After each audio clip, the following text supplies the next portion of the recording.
Hello and welcome back again to the second episode of the Marginal Babble podcast. I'm not sure how we got here, but indeed we did. In this episode today, I sit down and talk with Dr Valerio Capraro out of the University of Middlesex.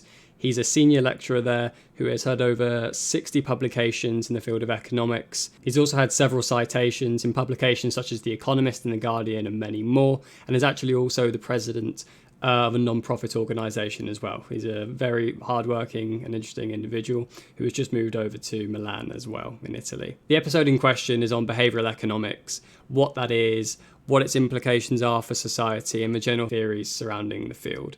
And I hope you enjoy.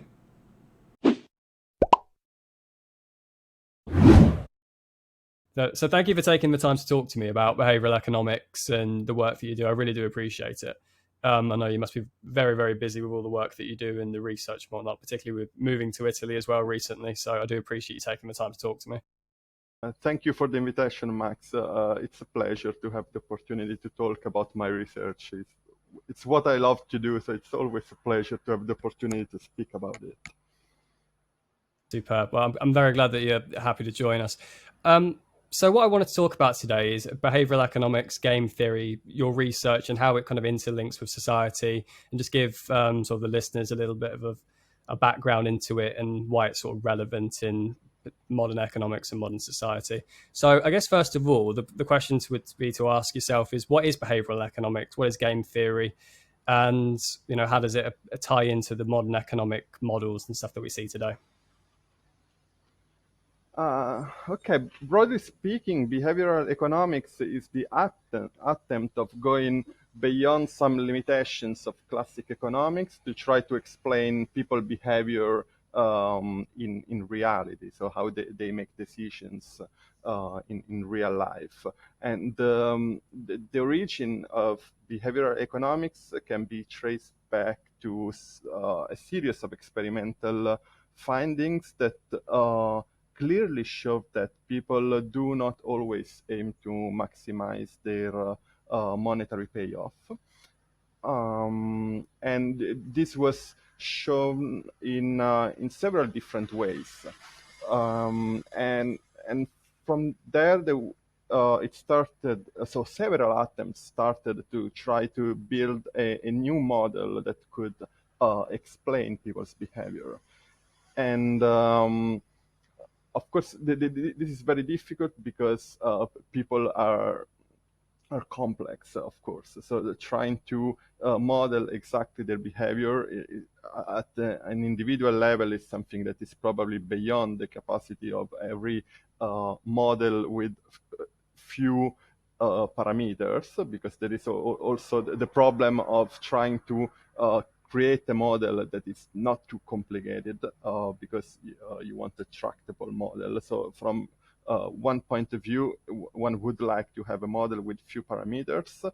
On the other hand, the fewer parameters you have, the more difficult it would be for the model to be broad. So in the last I don't know, 30, 40 years, several researchers have tried to develop models that can explain people's behavior in some contexts. So behavioral economics can be seen as this discipline, this area of research that is trying to develop model that indeed explain people's behavior. Sure. And at least from my own experience of reviewing and sort of studying economics when I did, behavioral economics always stood out to me as a very sort of new field, a very sort of cutting edge field. So basically taking those theories and from psychology and applying them to our standard classical, neoclassical economic models, where assumptions that we tend to use don't necessarily manifest them in the real world.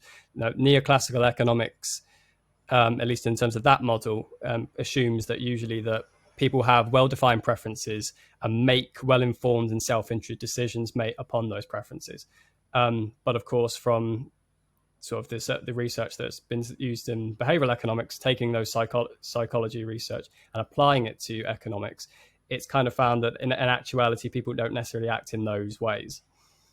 Yeah, there are several ways one can try to go beyond neoclassical economic theory. So one thing uh, that was realized very soon is that people have obviously limited cognitive abilities, so they often cannot calculate all the pros and cons of all the available actions. Um, so one could try to take the standard economic uh, model of payoff maximization and try to incorporate within these models the possibility that people make mistakes. And this led to a generation of models that we can call bounded rationality models, and where the name really says what this model do. So that they model the fact that people have bounded rationality. Um, and these models can certainly explain some types of behaviors, but it was also realized that they do not explain all behavioral regularities that we found to violate the standard economic assumption of payoff maximization, uh, where payoff in this context means monetary payoff. And when you say that behavioral economics try to incorporate some psychological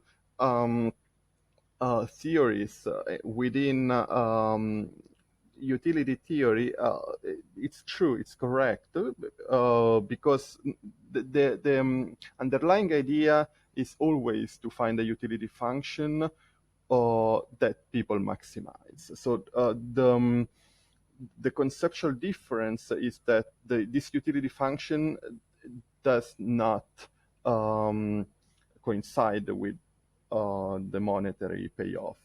So people do not maximize the monetary payoff, but they maximize some psychological utility. And the big question is how to describe this utility. Can we find a formula that can explain how people compute the utility in a given context? And there are various ways to do this, or to try to do this. So one way, as I said before, is to try to incorporate the possibility that people do actually try to maximize the monetary payoff, but they make mistakes while doing so. This can explain some results, but not all the results. Another way that led to another generation of models called social preferences is that people are not selfish, but they take into account also the monetary payoff of other people. So the utility function is a function of the monetary payoffs of the decision maker, but also of the other people that are involved in the interaction. So to make a simple example, suppose that I don't know, I go to the corner shop to buy something. Then outside the corner shop, a beggar, a homeless, ask me for the change. In that case, I face the decision that is called the dictator game decision in behavioral economics, that I have to decide how much of my change to give to the homeless person. And I could compute a utility that depends on my monetary payoff and the monetary payoff that I give to the other person.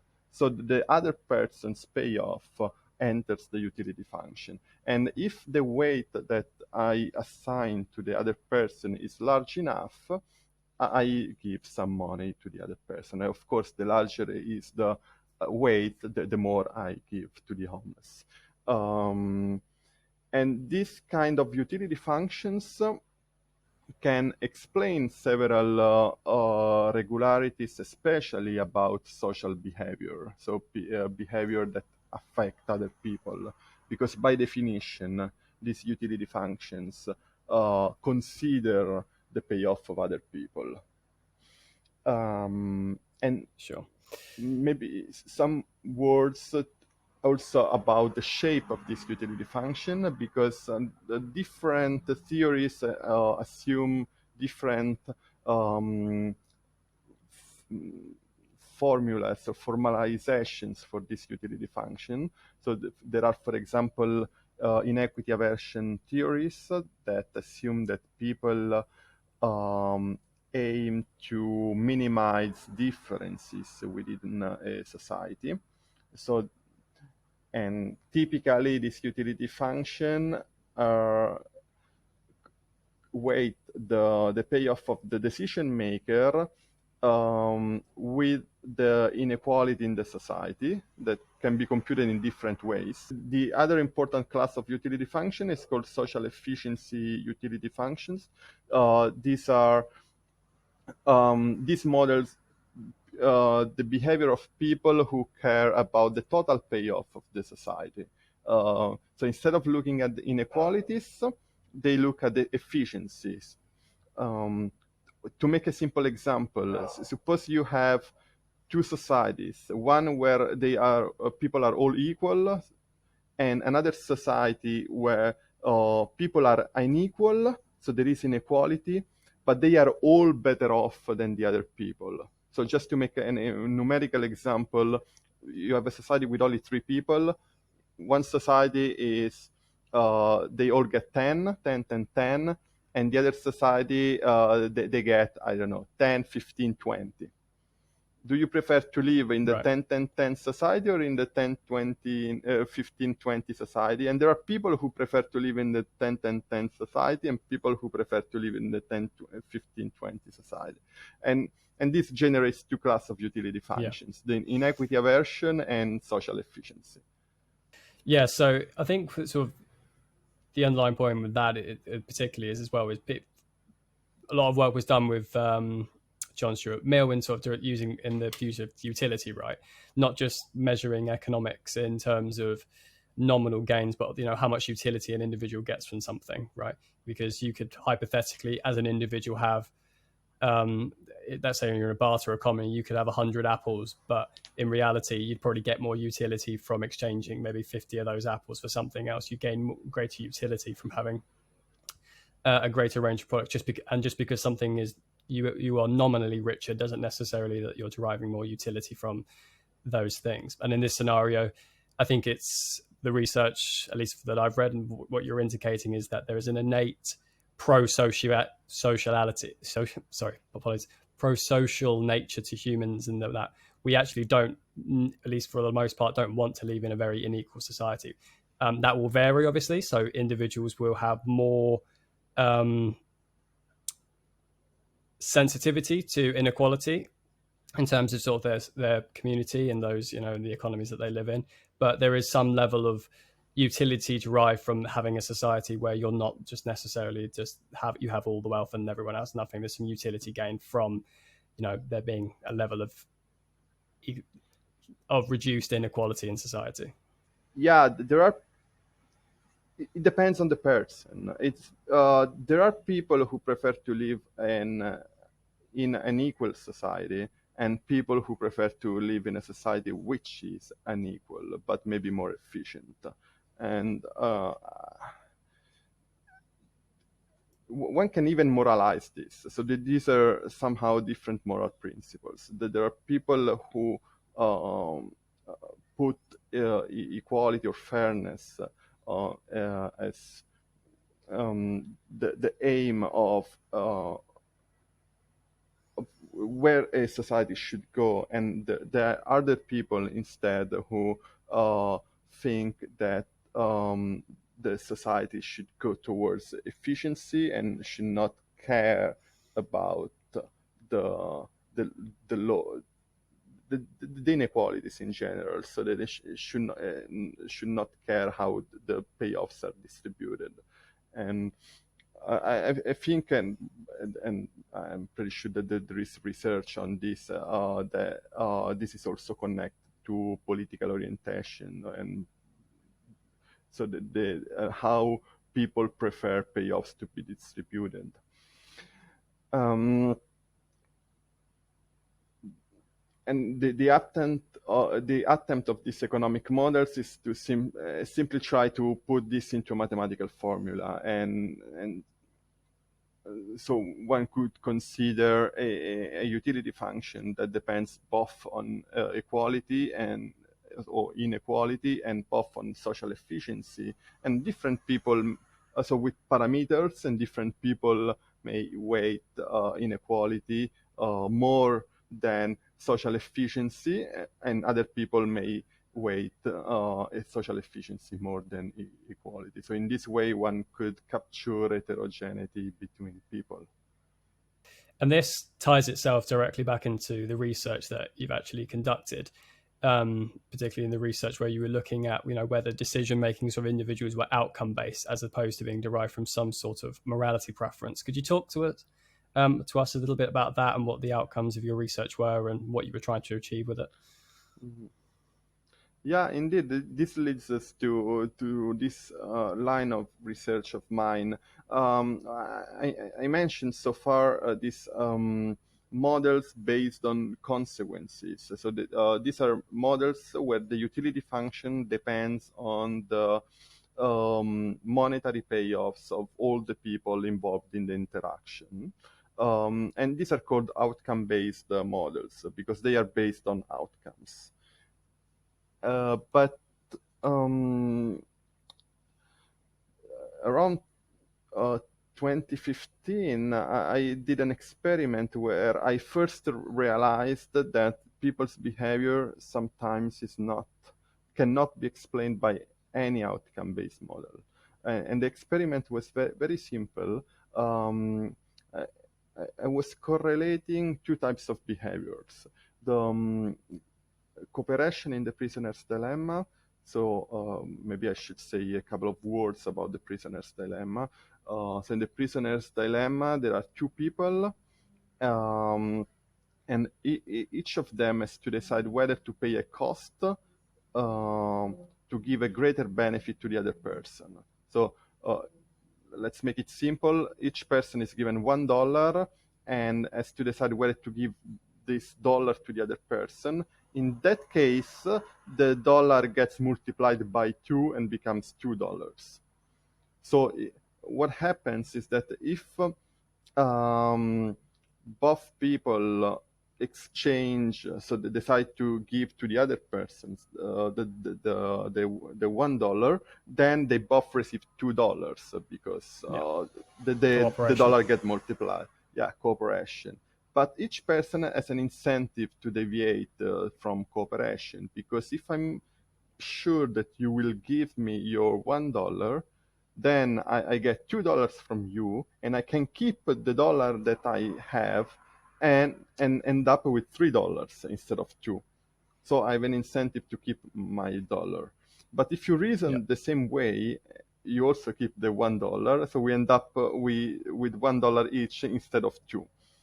So cooperation is optimal for the collective, for the group made of the two of us, but it's not individually optimal because there is an incentive to deviate. And I was correlating, so I ran an experiment with this game, and after this game, or before it was randomized, there was a deception game. It's a game where people could lie to create a certain distribution of money. And to be precise, the experiment was as follows. So I give you a private information. There was just the outcome of a die roll. And you can report this outcome truthfully, and in which case you and also me, we get $1 each. Or you can lie.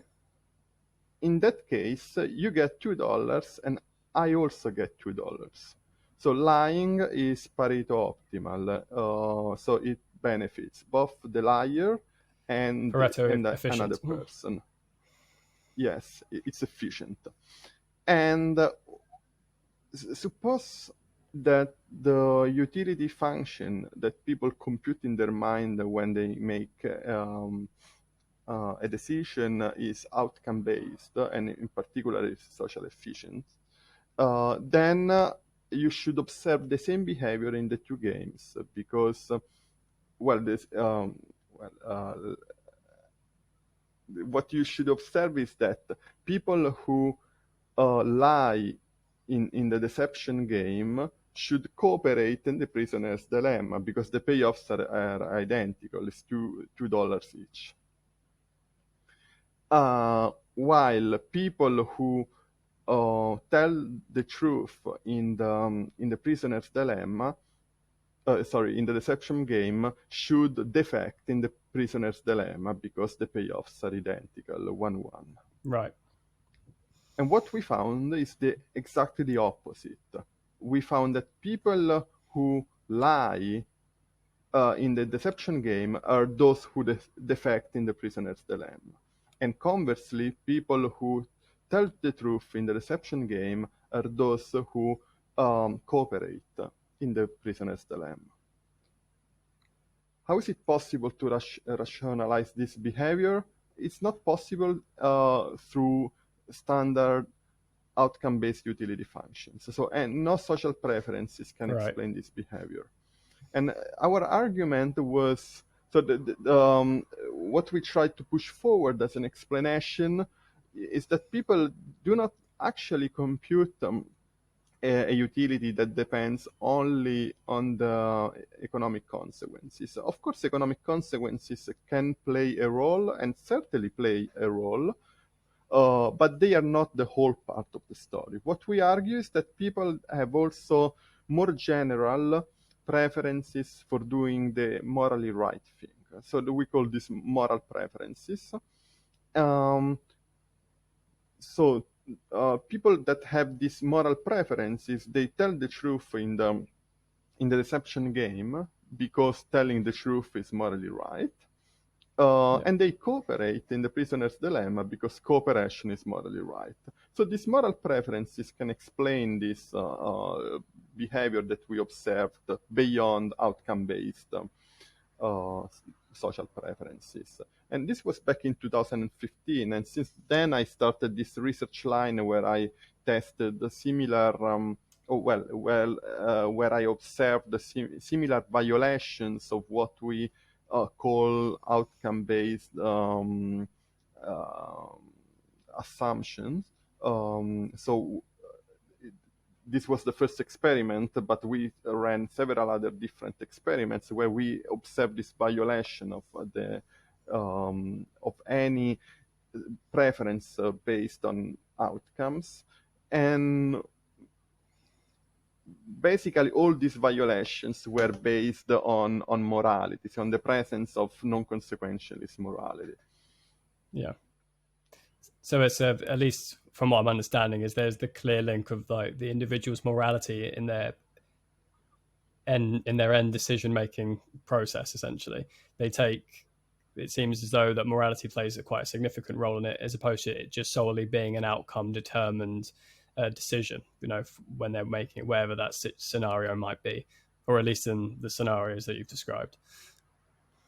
Yeah, absolutely. One thing I should highlight is that in my experiments, I should talk in plural with my colleagues, we always consider anonymous games where we believe that internal morality can play a big role, because nobody's watching. You are alone with yourself. So there are no social norms, for example, that could affect your behavior. Because there is also a large literature showing that people, when they know that they are being observed, they behave in a different manner because of various reasons, in particular because they have a tendency to follow the social norms. Yeah, But right. while, yeah, And I think that's quite intuitive as well. I think if you ask most people, whether their decision making in life in general or whatever they're doing is affecting by whether other people will know about it, and whether no one will know about it, I think most people will say, well, yes, at least your decision making will change at least to some degree.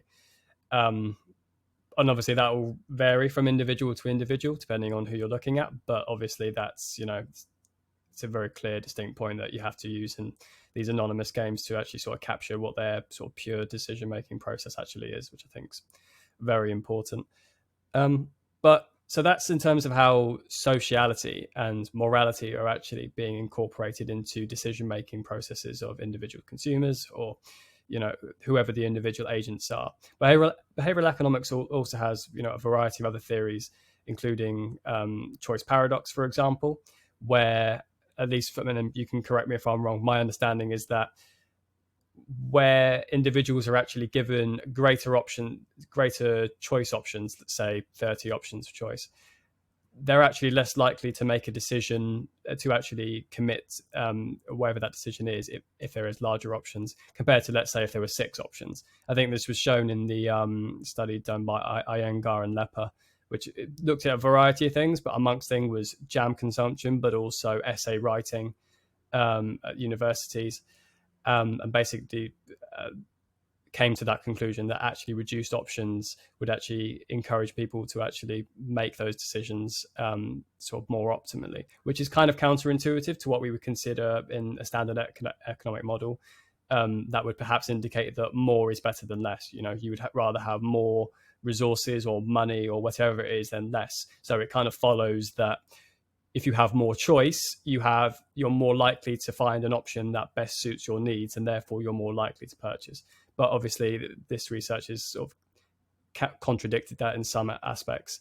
And there's, I mean, please tell me if I'm wrong with regards to that, but I think it's the theories are that potentially that individuals have potentially limited amount of bandwidth that they're willing to expend on any sort of task. Your work in your career you might be willing to expend a lot more work, but buying jam at the supermarket, for example, you're not really willing to expend that much effort on. And if you have to choose between 24 options, between 6 options, that's a lot more options that you have to mentally use and use that energy to actually make that decision. So it just reduces the overload potentially on your decision making process, which, like I say, isn't necessarily captured in a standard economic model that we would use. yeah, absolutely. I totally agree. I think one limitation of standard economic models is this assumption that people have infinite resources infinite cognitive resources to um, compute all the pros and cons of all the available actions. So Sure. in this manner, if you have more options, more available options, you should be more likely to find an option that is aligned to your desires. Um, but we know that in reality, people don't have infinite cognitive resources. So Yeah. when you have too many options, you can just get paralyzed, I think, and be unable to compute all the available, the utility of all the available actions. And there is also something more. And I know a little bit the work of Barry Schwartz on the paradox of choice, and there is also a psychological, or at least he thinks that there is also a psychological component that is I think it's somehow beyond the cognitive limitation, the bounded rationality. It's the fact that when you have, uh, when the number of available options increases also your expectation. Yeah. So somehow you expect to get more because you think that if there are so many options, so then there should be an option that is really perfect for me. So your Right. expectation increases, and so there is a double effect. On one side, expectations increase. On the other side, the bounded rationality does not allow us to compute all the payoff of all the available actions. So the delta, the difference between an expectation and a reality tend to increase, and this makes us unhappy because basically, at least following Barry Schwartz, happiness is nothing else than the difference between expectation and reality. And if this difference is negative, so expectations are beyond, are above reality, then we are unhappy. Yeah, feels like we're getting a little bit of philosophy in there as well, sort of the difference between expectations and reality there. But it's it's actually important to incorporate those things in economics and actually look at how people think and act in the real world as opposed to models where those things aren't taken into consideration. And I think what's interesting is that might sound sort of potentially a little bit trivial, right? So in an exact, in a, are you more likely to choose a particular jam? Oh, okay, that's maybe not, doesn't sound necessarily very sort of important in terms of, okay, is that really going to affect these models? But that's obviously a very low stakes situation. If you don't buy jam, you're not going to die, or it's not going to massively impact your finances. um, I guess the really prominent stuff comes in where you have decisions that are much more important to potentially your well-being or your um, economic capacity, sort of even now or later in life. And I know that there's also been some research done on 401k pension plans out in the States as well, in the United States. 401k plans, for those who aren't aware, are kind of similar to employer contribution plans here in the UK, where your employer will basically contribute in a percentage of what you. It's a program incentivise you to save for retirement, basically. And I believe what they found was, again, the results manifested themselves in that where there were many options available to individuals to choose a 401k plan, they ended up not necessarily choosing the one that actually gave them the best returns in the long run, and they were also less likely to make a change, sort of period anyway, which is actually very interesting because that is something that is going to affect some people's like, sort of long term, how much money you're going to be able to save in retirement. So situations like that, I think, is a sort of a prime instance of where actually this kind of manifests itself in everyone's lives in actually quite a very important way.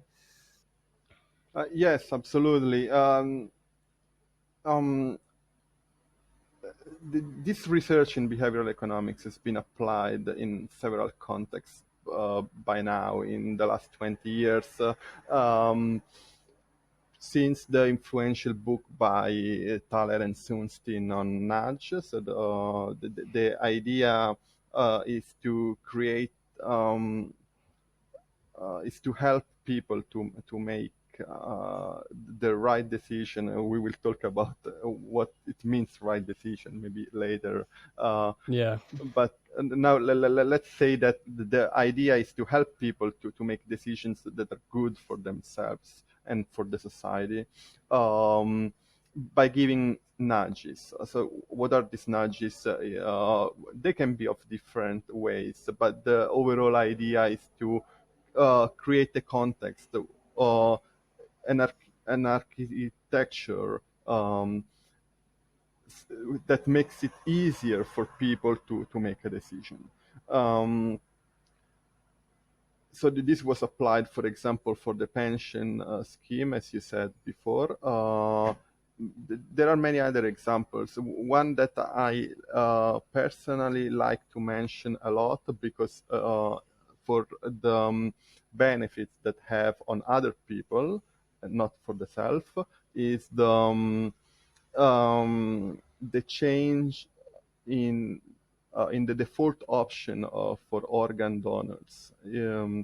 There are some count. Okay, let me first say the basic theory. The theory is that if you say if people are faced with a decision between several options, and one is predefined, preselected. So there is a default option. So people are far more likely to choose that option than other options.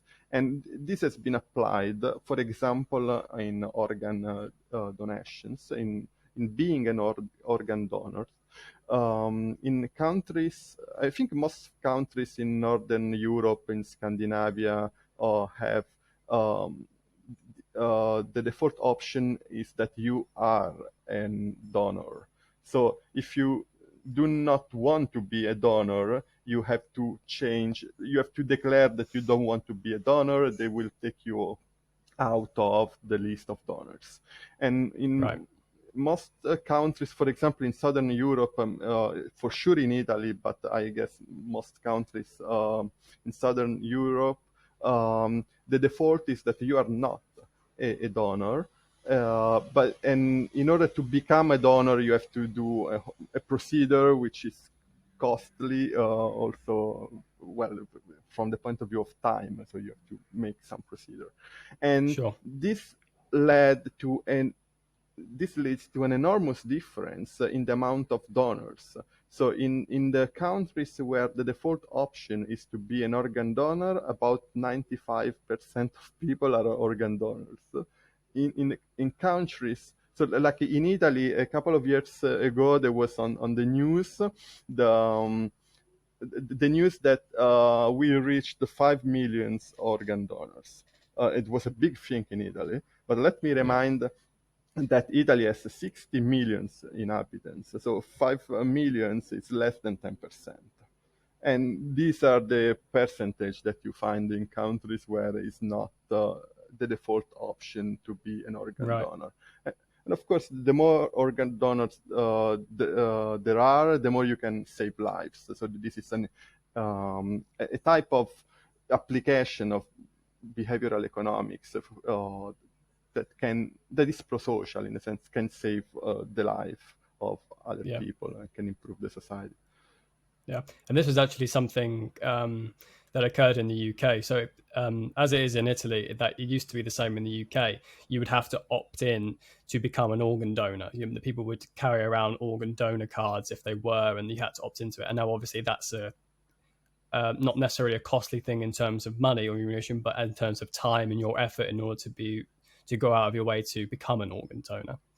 Now, I don't know when the exact date was, but exactly what you were saying in terms of other northern sort of European countries, the law changed, and so that you actually had to opt out of being an organ donor instead of having to opt in. You were automatically assumed to be an organ donor. Now, as far as I'm aware, that there's actually not. It was kind of put under. I don't want to say placed under the rug, but it was kind of slyly put into sort of the system in the UK.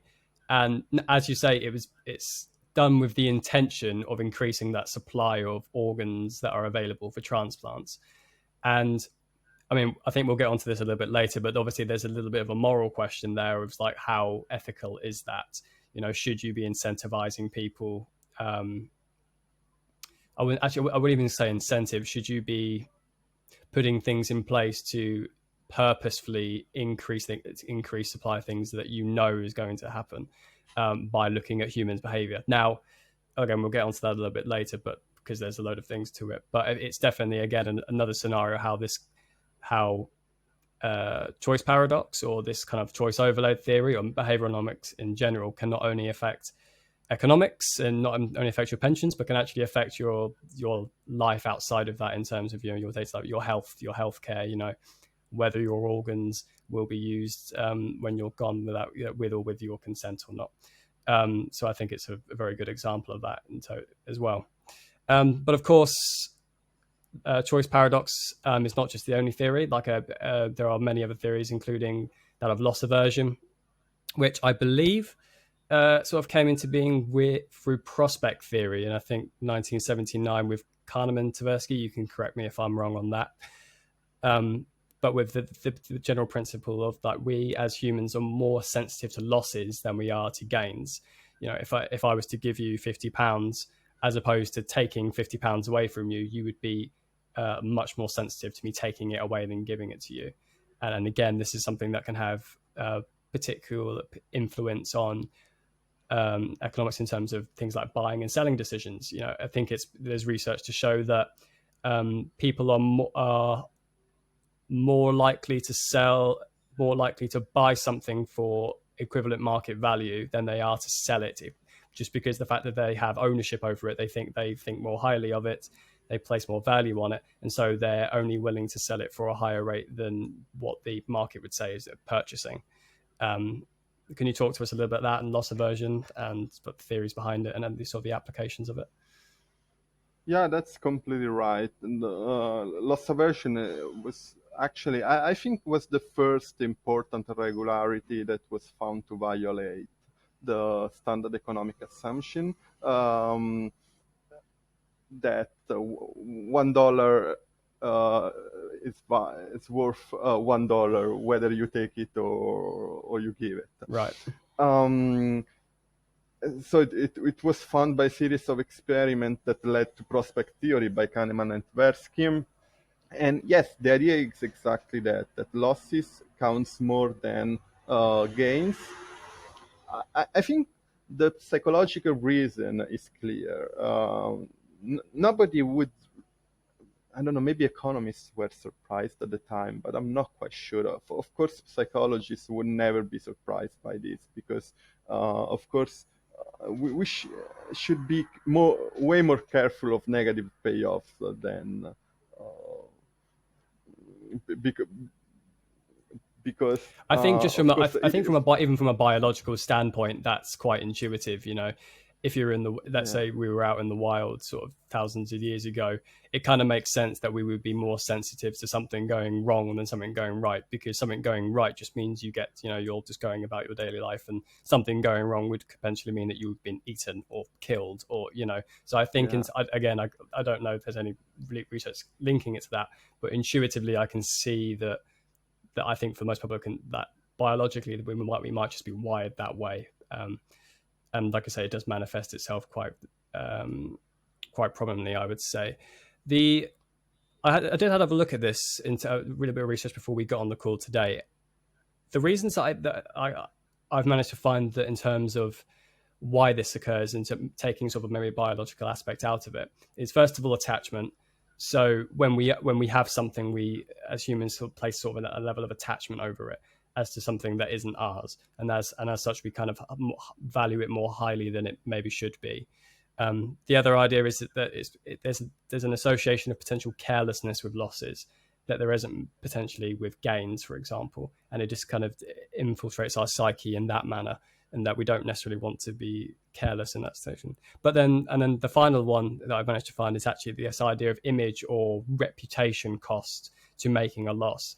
That if we make a bad decision out in business or in life, there is a level of reputation and sort of from other individuals that may be inflicted upon us making a bad decision, and as a result, losses sort of subsequently become more adverse to us than potential gains might be. Mm-hmm. I don't know if you can talk whether those sort of sound plausible or. Uh-huh. That's interesting. My first thought about this is that it's a byproduct. So I'm talking about the reputation explanation. I see it as a byproduct of the fact that Right. people Okay. give importance to bad decisions more than right decisions. So since where there is all this theory that people evaluate other people in terms of potential social partners, so to become, I don't know, a friend or a colleague, or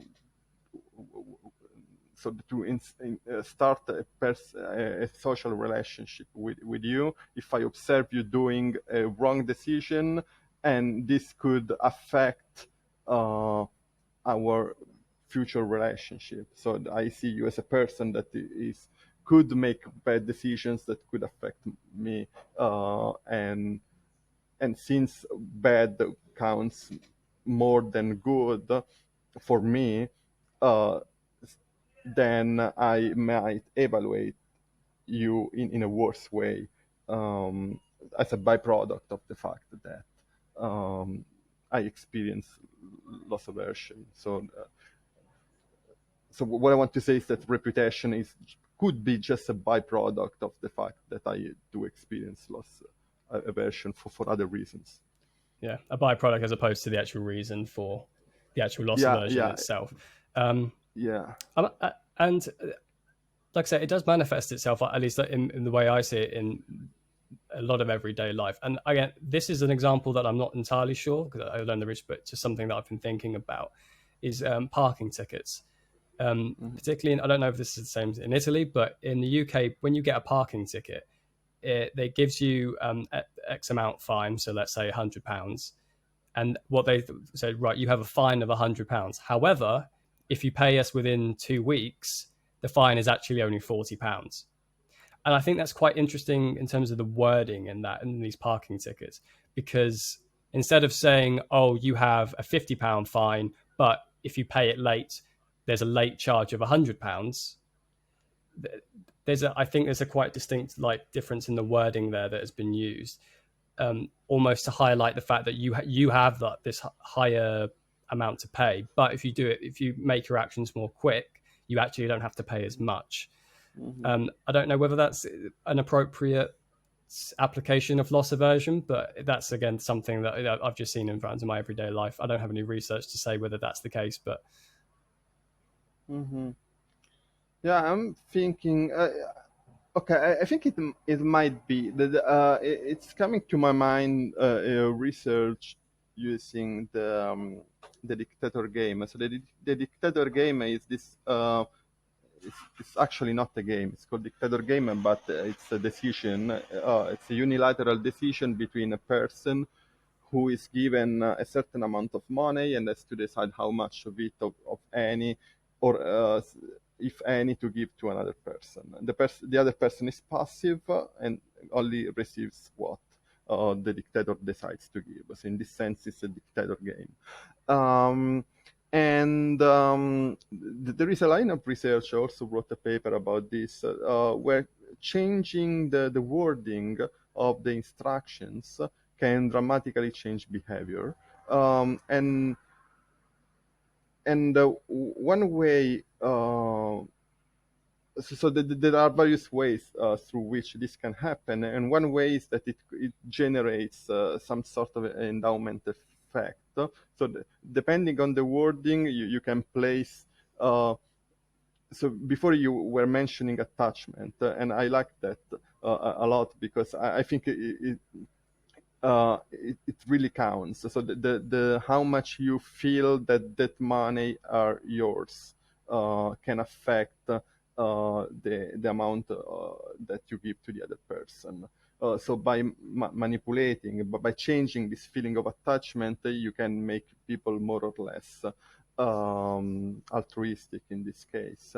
And I right, was okay, thinking that this might also explain this example you did about parking tickets.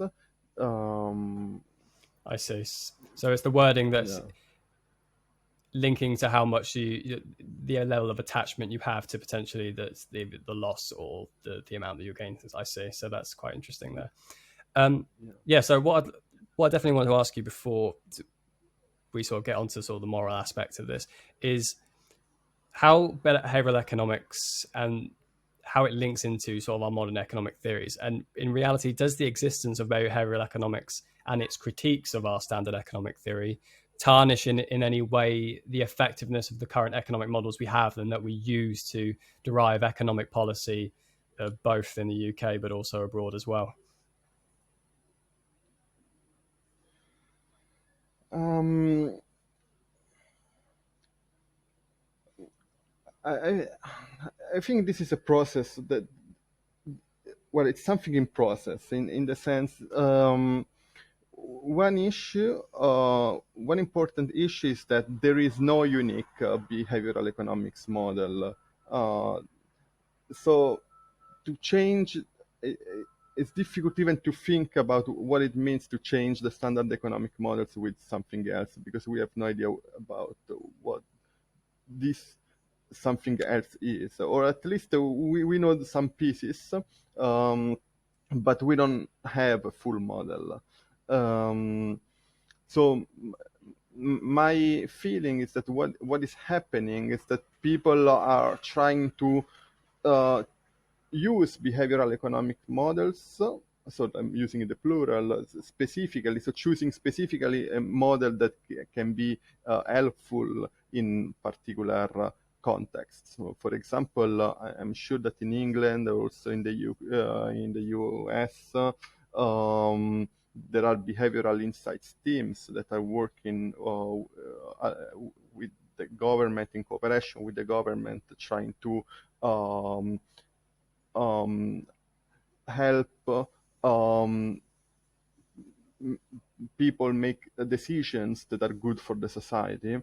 And in order to find these suggestions, of course, they use behavioral economic models. So there is something is going on in that direction. Sure. And I think that's the kind of state of behavioral economics at the moment, because it's so young in its inception. It's more of a collection of individual theories as opposed to one theory like standard economic theory that tend to critique standard economic models. There isn't yet, as of yet at least, and then a way to interlink behavioral economic theory into like a standard economic model. They're more critiques and individual theories at the moment, but that could change potentially in the future. And just going off what you said regarding sort of the application in governments, that's obviously, we've definitely seen that happen. In the UK, we had the nudge unit that was set up by David Cameron in about 2009, 2010, with the kind of sole purpose of applying behavioral science to public policy in a way that was sort of beneficial for the public. And I could be wrong on this, but I believe they had at least their goal within their first year of being incorporated was simply just to make its money back in terms of what it had actually spent out and just setting up the team. And I think they ended up having regenerating money for the government that was about 6 times about what they'd actually spent in just setting up the team. So I think it kind of, and that was back in 2010. So I think that sort of shows sort of the power that this can have in terms of public economic policy. I guess what this kind of then leads us into is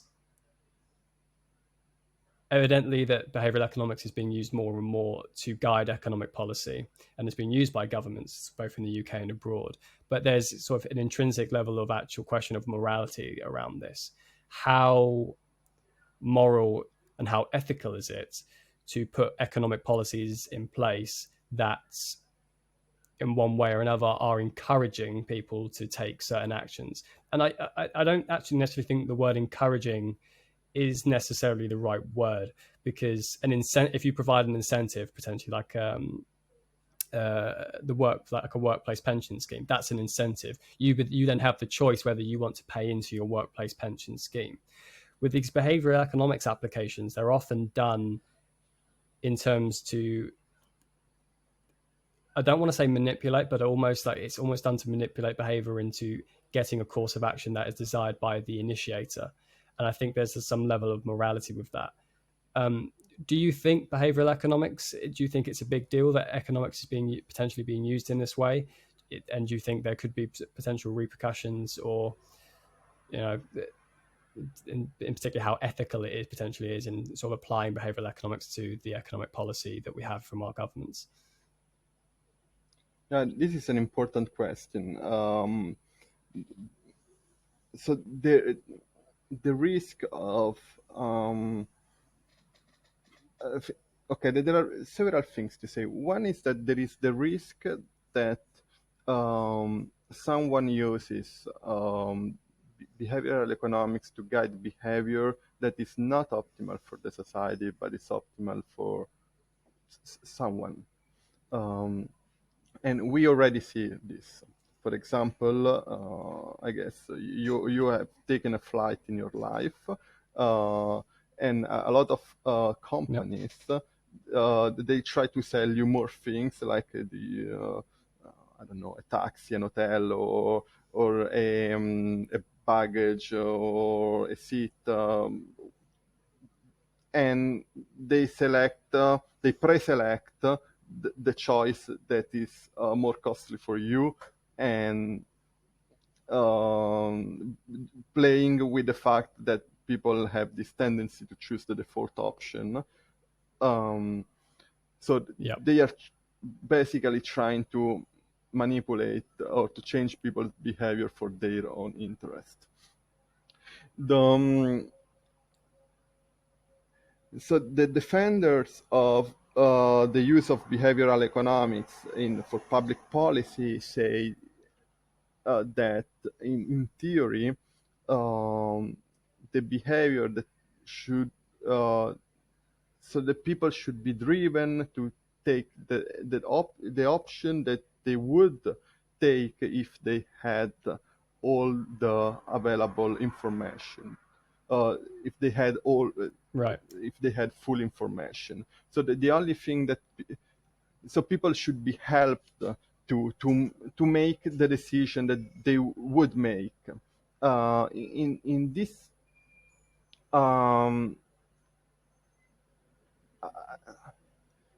so I see that in this case, this is a sort of way out from the morality issue.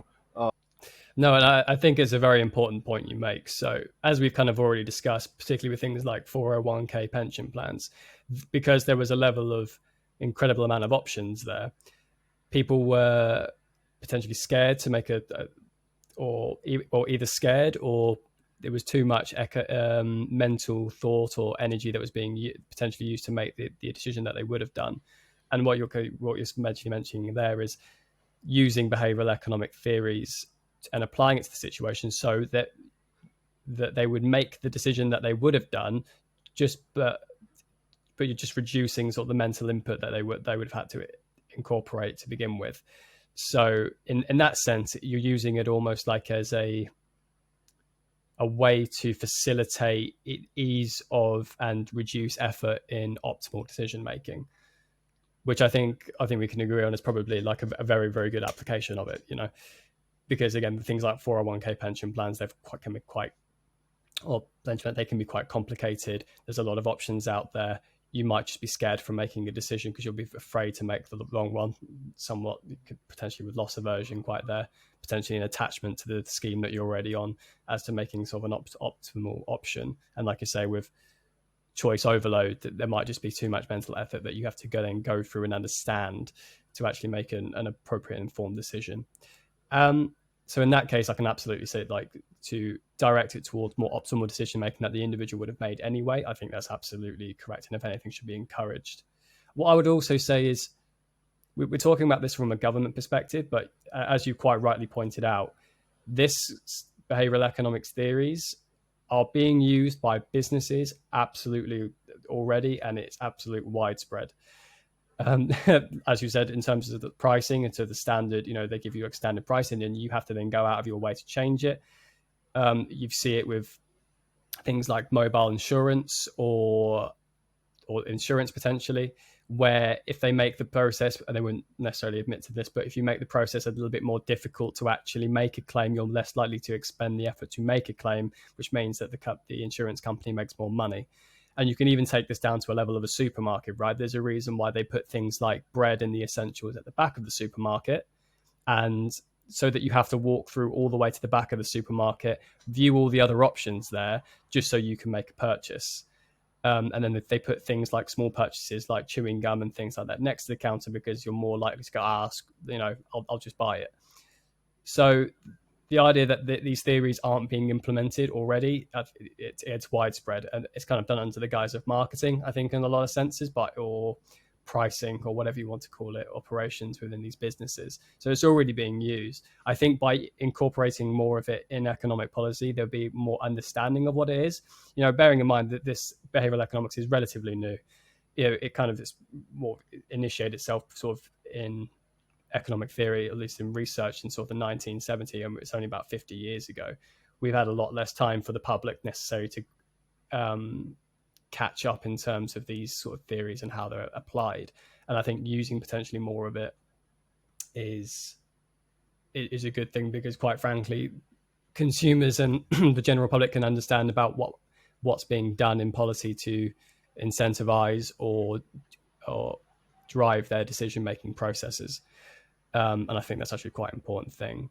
The issue where I think could potentially be an issue. So we go back to the issue on organ donation. That is a scenario in that that is absolutely, in terms of, if you look at it nominally, that will affect an economy in a positive way, at least from my perspective. The more organ donors there are, the more people survive, the less people have long-term injuries, and they're putting drains on the NHS or whatever public services they are. So one, there's less drain on those things, but also you're saving more people, which means that they can produce more to society. You know, if people die quite early in life, there's an 18-year period where they've been takers from the system, and then once they become adults and they're paying taxes, they're paying back into the system. If that's cut short, you're kind of losing a return on investment there.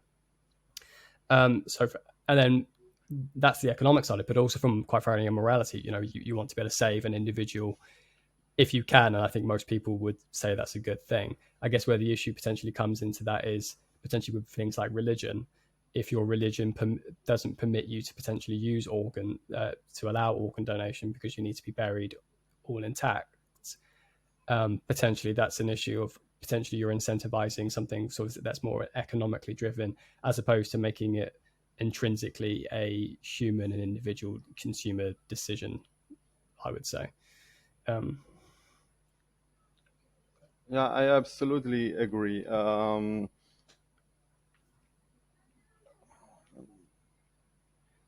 And I'm not sure there are even studies trying to look at this, but I can imagine that there is an ethical issue here. In case of organ donor, the default option in organ donor, there is, I can see that there is an ethical issue. And this ultimately comes from the fact that people have different moral principles. So some people may value the efficiency of the of the society, or the well-being of the society as something good, that is the ultimate aim of the society, and these people would see any action that increase the benefit of the society as morally positive. But there are also people who have different moral principles that do not just consequentialistically looks at the consequences with for the society, but for example, weight. So you mentioned religious people. So this one of the moral foundations. I'm referring to a theory of morality called moral foundations theory. So according to this theory, there are 6 fundamental dimensions of morality, and one of these dimensions is called the sanctity, and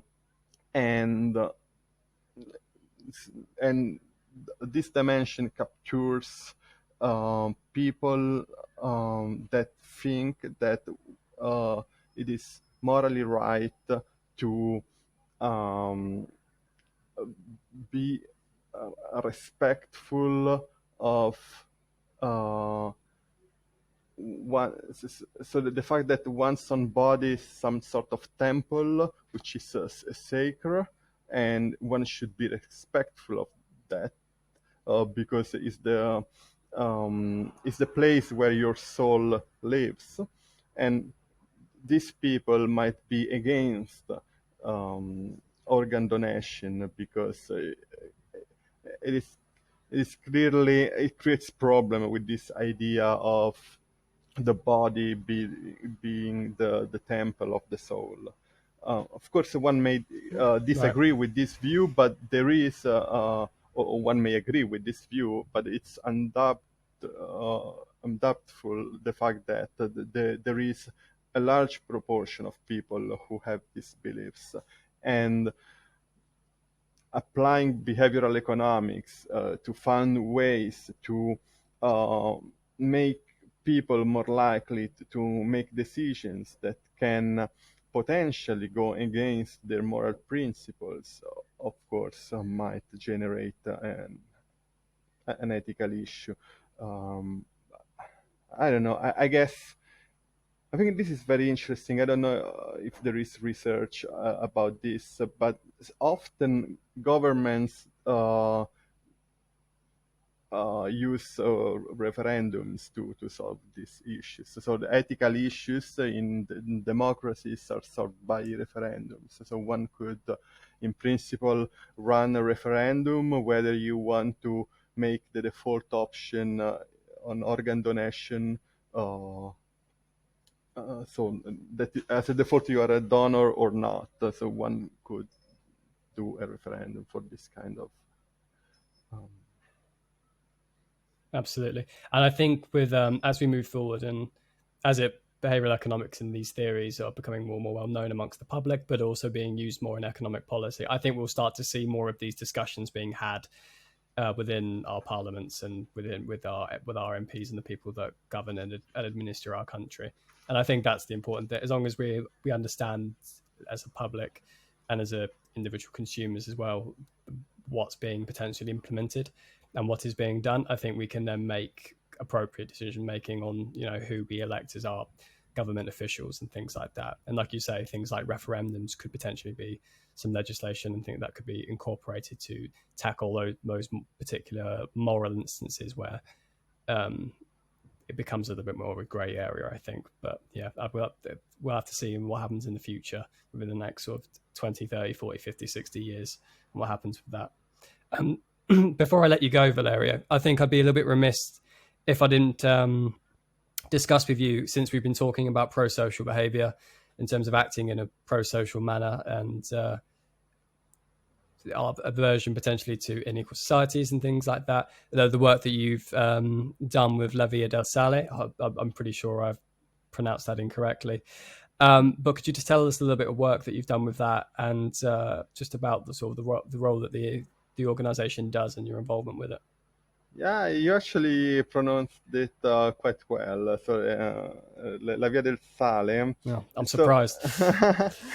So, so what we did, so a little bit of context. So my family has a secondary house, like a holiday house on the mountains near Rome. And I go there quite often in summer. And 2016, there was a big earthquake in central Italy, and it was only 10 or 12 kilometers away from where I was, where this house is. And and the village next to our village was completely destroyed, and 200 people died. So it was Amatrice. I don't know if you heard this name. So there was this small town in central Italy that was completely destroyed by the earthquake. And so it was definitely the strongest experience of my life, because with my friends, we went there to help digging among the rubbles and try to save people. And it's something that is way more difficult than one would expect, because pieces of rubble are sometimes very big and very heavy, so you cannot really move them. So we could not do much. We had to wait for the official rescue teams. But it was a very strong experience. I personally saw three corpses, three dead people. Wow. When we came back to our village with my friends, we decided to do something to help. So we started, so from the same day, just making sandwiches and then bring them to the survivors and to the rescue teams. Then through social media, we made a call that we needed the tents for the survivors and basic needs. And the call went viral on social media. And so a lot of vans full of things came So we put all of them in a big, I don't know the English term, but imagine a big maggots, Gazebo or tent? like a supermarket. So Oh, I see. Okay. a building, like a big building. So we had this building and we put Yeah. things there. Warehouse or something. Yeah, a warehouse. Yeah, and we started helping in this way. And then we had this idea to bring houses, so temporary houses with wheels. So you imagine a big roulotte. It's not really a roulotte because a roulotte is like 8 square meters. It's very small, but there are larger versions of roulotte. They could even be 40 square meters. They are between 24 and 40. They have a real bathroom, so it's not a chemical bathroom, but it's a real bathroom. Um, and they cost about 10,000 euro each. So we had this idea to try to collect 10,000 euro to bring this house to a family of survivors. And we managed to bring this house, and we were the very first people to bring a house in the area hit by the earthquake. So the national news came to cover the news. So we were on the national TVs in all Italy, and so people started sending us money to bring more houses. And we managed to collect 500,000, which was a huge amount of money, completely out of our That's amazing. expectations. Yeah. So at the end, we brought 34 houses, and we built a permanent house for a family with a child that was affected by the George syndrome. This is a very rare syndrome, and this family was living in the snow. It was a very terrible situation, and they did not have the space where to place a temporary house. So what we did is for them is to buy a real, complete and permanent house. And also in this case, it was the first house that was built in the area hit by the earthquake. So then we did also other things for um, to help the economic activities. So we did some grants, I think like 10K for people that had that wanted to rebuild the economic activity that was destroyed by the earthquake. So we try to give some help to these people, and I have to say that there was a lot of emotion involved in this case because it was really on the other side of the mountain. So there is this mountain, and the earthquake was basically in the middle of the mountain, but it went mainly on the east side, and we were on the west side, and 200 people died on the east side, and in our side no one. And somehow, so the reflection that I did was that I felt that I was just lucky. So we were just lucky. But it sounds like a completely horrific situation. I can't imagine what it would have been like to be sort of first on the scene in that situation, sort of see the aftermath, let alone be someone that was affected by it. But it's really great sort of the work you've done and sort of, raising that much money and bringing those many homes in and supporting the community and getting those sort of businesses and the economic prosperity back up and running. I think it's a very, very clear indication the amount of the utility that an individual can gain from acting in such a pro-social manner. I think it's very, very inspiring. I think it's absolutely amazing.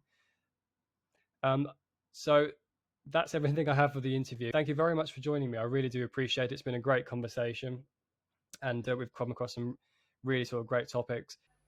Thank you, Max. It was very interesting to talk about this. So with you, that you already know a lot of these things, and I hope this will be appreciated also by those who will be listening this. And let me also take this occasion to thank all the people that will listen to this interview. Again, thank you very, very much for your conversation. I really do appreciate it.